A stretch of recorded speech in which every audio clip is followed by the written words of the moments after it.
Assalomu alaykum Doston aka. Bugun siz bilan bir ikkita savollarimiz bor. Avvalo o'zingizni yaqindan tanishtirsangiz bizga. Men Doston Rahmonov Norbekovich, vrach-terapevt revmatolog. Hozirgi vaqtda Toshkent tibbiyot akademiyasi klinikasi va Toshkent shahar 3-son klinikasida o'z faoliyatimni olib boraman. Rahmat. Demak, Doston aka, birinchi savolimiz, nimaga aynan vrach revmatolog kasbini tanladingiz? Revmatologiya sohasi juda ham murakkab kasalliklarga boy soha hisoblanadi. Yoshligimdan shunaqa murakkab narsalarni yechishga qiziqqanman. Shu tufayli shu sohani tanlaganman. Bundan tashqari meni ustozlarim bor. Shu Toshkent tibbiyot akademiyasida Mirziyod Vasiljonovich degan ustozimiz bor. Bu ustozimiz mana shu revmatologiya sohasiga kirib kelishimizga juda ham katta hissalarni qo'shishgan. Shu odam tufayli men mana shu sohani tanlaganman. Keyingi savolimiz, bu kasbda necha yildan beri ishlaysiz? Bu kasbda hali ko'p yil bo'lgani yo'q. O'z faoliyatimizni boshlaganimizga qariyb 3 yildan beri mana shu sohada faoliyatimizni olib boryapmiz. Rahmat katta. Keyingi yana bizni qiziqtirayotgan savol, bemorlarimiz asosan qanday kasallik bilan murojaat qilishadi sizga?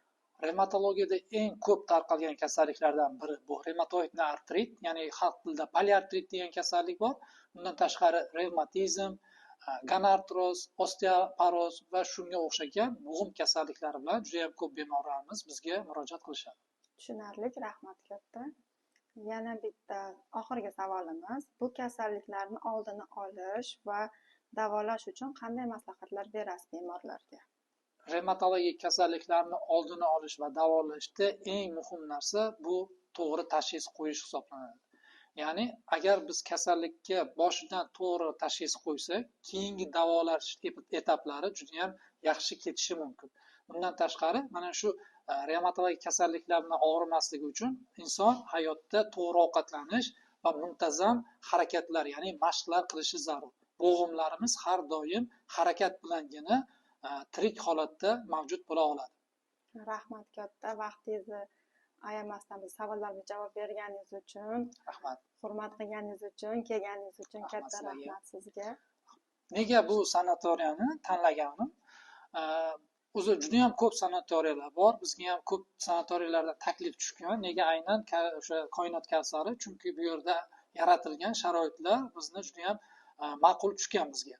Bu yerdagi serovodorod suvlar, ya'ni vannalar, oltin gurtli vannalar, bundan tashqari balchiq terapiyalar, har xil giyoh vannalar revmatologik kasalliklarda dorilardan ko'ra yaxshiroq effekt berishi, dorilar bilan birga olib borilganda kasalliklardan tezroq qutulib ketishga qaratilgan mana shunga o'xshagan demak fiziologik davo mavjud ekanligi ham bizni mana shu sanatoriyani tanlaganimizga bir turtki bergan.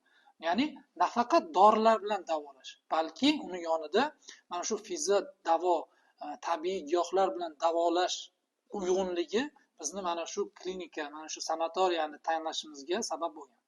Rahmat katta Doston aka, sizni sanatoriyamizda yana kutib qolamiz. Rahmat. Yana uchrashamiz degan umiddaman. Albatta.